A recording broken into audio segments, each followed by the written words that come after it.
Hey squad, welcome back to my channel. So if I had to go back in time and start my fitness journey all over again, there are so many things that I would do differently. So today I'm putting you ahead of the game.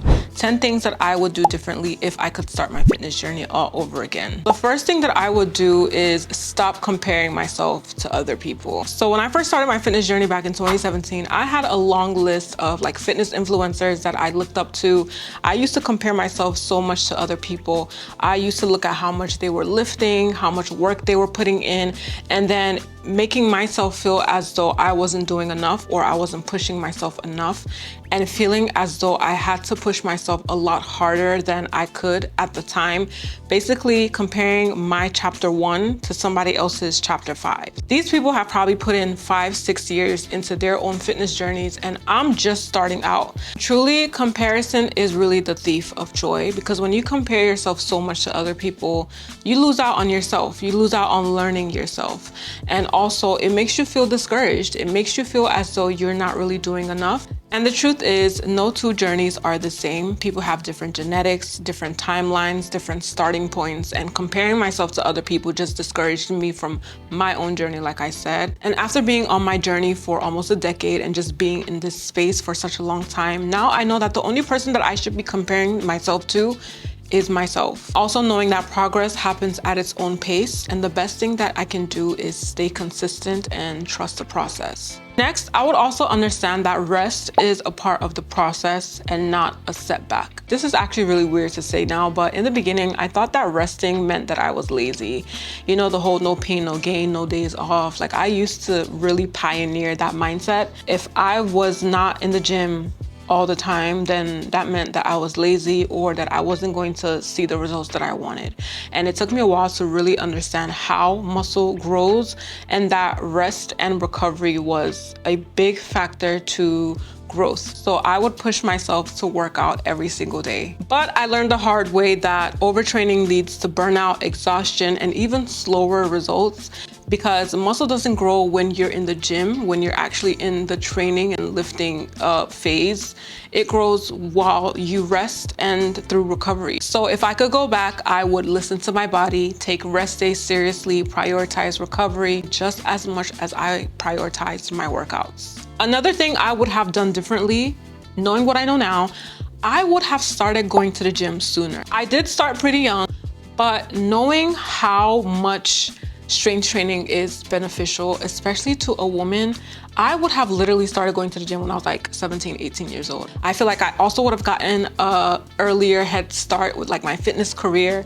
But I feel like I also did start at a good time. Like, I feel like 21, 22 is also like a really good age to start getting into the gym and start getting in shape.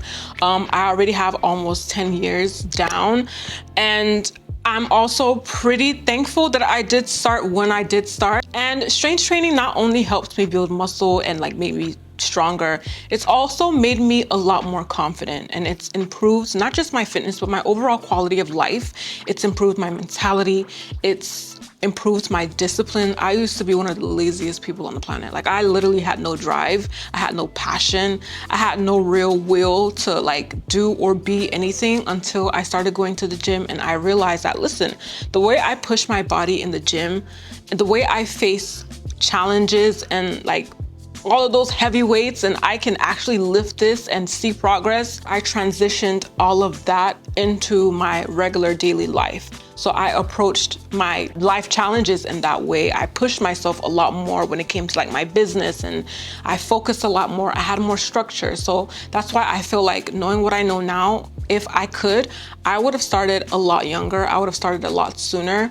But like I said, I'm still grateful for when I did start, and better late than never. Next, I would have also stopped overcomplicating my workouts. In the beginning, I would add way too many exercises to my workout sessions. I was one of those people who thought that they needed to be doing 10, 11, 12 different exercises in one workout session just to see growth. But now I've learned that it's more about quality versus quantity when it comes to fitness, and more is not always better. And when I began to break down my training to my muscle groups, and I began to limit the number of exercises that I would do per session to 3, 4, 5 max, that is actually when I transformed my body. So in the beginning, I should have prioritized focusing on a few key compound exercises and a few isolation exercises and actually have gotten stronger with them. So this is a big one. One thing that I wish I would have done differently at the beginning was prioritize mobility exercises and just dynamic warm-ups and even just flexibility. Like, I really used to think that warming up was an option, and I never really did it for like the first 5 years of my training. I never really focused on, those dynamic warm-ups, whether I was working on my mobility. I was like, hey, I'm young, I'm lit, let's just jump into the workout. I paid the price after literally the first 5 years. I think like 2 years ago when I started developing like really bad knee pain. I couldn't squat heavy. Every single time that I would try to do a lunge or any lower body exercise, primarily like a leg press, I would feel really sharp pains in my knees. And then I began to focus on mobility and I began to warm up properly, and it improved my joint pain. And that is something that I feel like a lot of people neglect. They do not warm up properly. Now all of that has changed. I always make sure that I do a proper warm up before and after my workouts and just keep my joints and my muscles moving as they should. Now, when it comes to nutrition, I wish that I had prioritized eating protein right away. If I could go back in time, I would tell my younger self to eat more protein, girl. I was over there eating like a bird, wondering why my muscles weren't growing. You cannot build muscle without sufficient protein. So in the beginning, I wasn't eating nearly enough. I was not prioritizing protein, and I was always in and out, like losing weight, gaining a little bit of muscle, then losing it right away, because I just wasn't really prioritizing nutrition. And I didn't understand the whole protein aspect of it, how important it was. And when I did begin to incorporate more protein into my diet, when I began to use supplements like creatine and whey protein, that is when I really began to see growth. I learned that nutrition played a huge role in muscle development. So if I could go back, I would make sure that I prioritize protein with every meal and make sure that I was fueling my body properly and making sure that I was eating enough. Another thing I would do differently is to stop demonizing carbs, okay? I was one of those people who thought that carbs was the enemy, and in order for me to see progress, I had to remove carbs from my diet. So I used to avoid a lot of carbs. I would really drastically minimize how much rice I was eating. There were weeks where I would actually cut rice out of my diet. I didn't eat any bread. I still really don't eat bread now, but I used to really be very picky when it came to eating carbs because I felt like that was what was going to make me gain weight. But the truth is, carbs are fuel. They give you energy, they help you perform better in the gym, and it's also necessary for recovery. And cutting carbs out of my diet only made me feel more drained. And when I did reintroduce it back into my diet, I realized how much more energy I had and how much better my workouts actually felt. Another big mistake I made was cutting my calories way too low. I'm pretty sure that in the beginning I was eating about 1,200 calories a day. And that is why I lost so much weight after like the first few months of training. I don't know what it is, but a lot of people just assume that eating less is more. So when you eat less, then you see more results. And that is not the case. When you don't understand nutrition, that is how you think. And instead of learning how nutrition works and how to balance my diet, how to have my healthy fats, my healthy complex carbs, my protein, and all of that, how to really balance my macros, I didn't have that knowledge in the very beginning. So I used to restrict a lot, and it took a toll on my body. And I'm gonna put up some pictures. This was literally me after being in the gym for about 6 months. And I actually lost more weight during this period while I was training than before I started training. So I was even skinnier than before I started my fitness journey. So of course, along the way, I learned that eating enough food and not starving myself is really what supports muscle growth and what promotes fat loss. Now I focus on fueling my body as much as I can, as properly as I can, instead of trying to survive on the lowest calories possible. I would also accept that bodies change. In the very beginning, I used to think that, once you hit a certain goal, then it'll be difficult for your body to fluctuate. And that is not the case. A lot of people think that when they've trained up to a certain point and they have achieved a certain type of physique, then their body is going to stay in that shape forever. As long as you're alive, as long as you're eating, your body's going to fluctuate. You're going to have good periods. You're going to have periods where you look at your body and you're pinching every inch of your body, wondering where this fat came from and how this developed. And that is just how the body works. So I didn't really understand that weight fluctuates and that muscle grows and muscle also shrinks. And different phases of life come with different body compositions. And now I know that my body is supposed to change. And I also feel like as someone who has a really big platform in the fitness space, you're kind of expected to maintain a certain physique year round. And yes, I do maintain a pretty nice physique year round, but my weight fluctuates as well. Like there are times where I'm a lot leaner. Now I'm a lot heavier.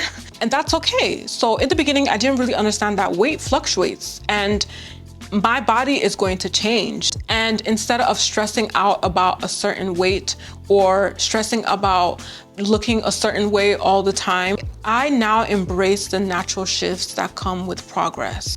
Another thing, I would not have taken everything so seriously. Okay, I had thought that, my diet had to be perfect. My body had to be perfect. My training had to be perfect. I had to do everything perfectly and I would nitpick myself so much. And the truth is, fitness is also supposed to be fun. Like you're supposed to enjoy the journey. It's supposed to be sustainable. And the more you stress out about everything being right, the less enjoyable that journey becomes. So if I could go back, I would remind myself that consistency matters a lot more than perfection. I would also stop obsessing over clean eating. Okay, in the beginning, I thought that my meals had to be 100% like perfect. I cut out a lot of sauces. Sometimes I wouldn't even spice my chicken. I was one of those that was eating dry ass chicken breast, dry ass vegetables, because I felt that that's what I had to do. I felt like if my meals weren't 100% clean, then I was ruining my progress. And the obvious downside to that is that it made eating feel very restrictive and just completely unenjoyable. Like I didn't even look forward to eating. And oftentimes because I didn't look forward to eating, I would eat less or I would just binge. Eventually, I learned that balance is key. So I would eat nutritious foods a majority of the time while still allowing myself room to eat my favorite foods without feeling any guilt. So if I could go back, I would remind myself that fitness is a lifestyle and not a punishment. And that directly brings me into the next one, which is I would not be giving myself a cheat day. Like I would not dedicate an entire day to just eating rubbish.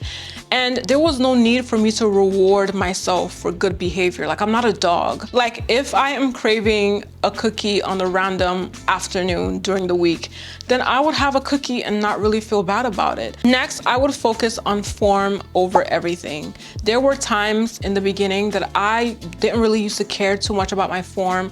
I used to do a lot of exercises, right? Sometimes when I go back and watch some of my old videos, I just have a laugh at myself. My form was horrible. And there were times where I used to focus more about how much I was lifting as opposed to how I was lifting. So form is so important. Now, I don't really care about proving a point. I'm a strong ass girl. And my focus now is more on my technique as opposed to how much heavy weights I'm pushing. Because when it comes down to it and I have to do it, I can lift really heavy. But for my progress and just my journey and to see that transformation, my form is over everything. Controlling my movements, making sure that I am controlling the weights and the weights are not controlling me. If I could go back, I would slow down, master my technique, master my form, and make sure that I was training smarter, not just training harder. Another key thing that I would have done differently in relation to my training is I would have started incorporating isolation movements into my workouts early on. So I used to do a lot of compound exercises, especially for my lower body, okay? Specifically legs here at this point.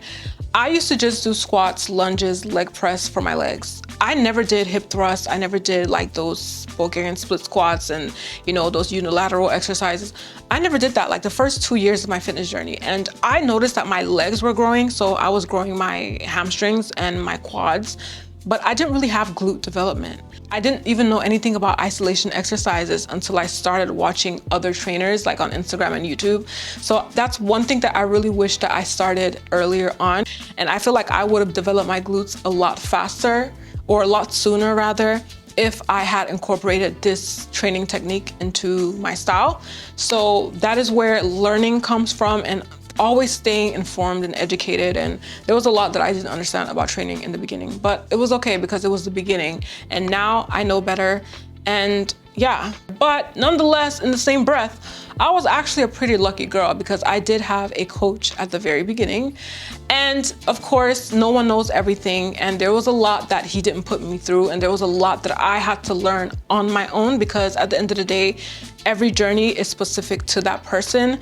But having a coach at the very beginning did save me a lot of unnecessary stress. It saves me from a lot of guesswork, and I kind of learned the game really quick early on, which a lot of people don't do. And so I had that to my advantage, and I'm always grateful for that.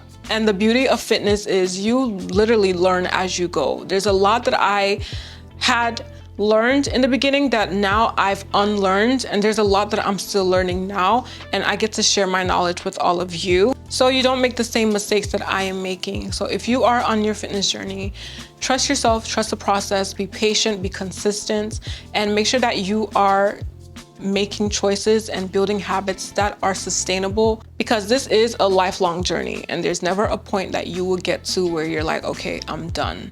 So make sure that you are building sustainable habits, and remember that the most important thing is that you just keep going. That is it for today's video. Thank you so much for watching, and as usual, I will see you guys in my next video.